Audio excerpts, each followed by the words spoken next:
Nandito ako sa Cavite Tix, mga lodge. Si pahinante ko nandun. Ayan, ayun. Kakabit kami ng RFID. Yung isa, diba? Magkakabit ng RFID sa truck, babae, umakit sa truck. Yung driver nasa baba. Bali, pangatlo kami sa truck dito. Yung isang kinabitan at saka ito, saka sa akin ito. Nandun pa si Rod nakapila. Bali, hintayin ko na lang sa truck. Wala, hanggang na kasi sila hanggang 14. Itong buwan na to hanggang 14 lang sila. Bali, wala nang cash. Matagal sana kami kukuha ng RFID.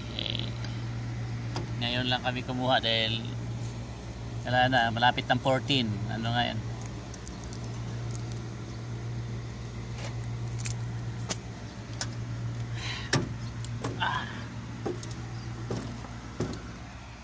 Tayo ko lang si Ron.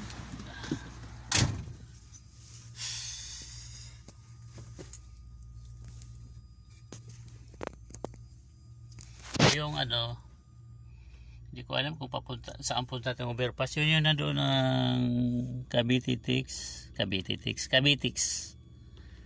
Yung nandoon, buksan ko muna yung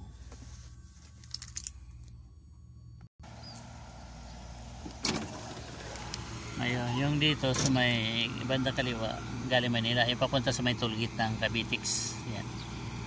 Tapos dito na kami pumasok. May nga puno na doon ng mga sasakyan, mga kumukuha ng RFID dito. Ayan, doon haba dito. Baka di namin alam kung anong oras pa matapos. Init, mga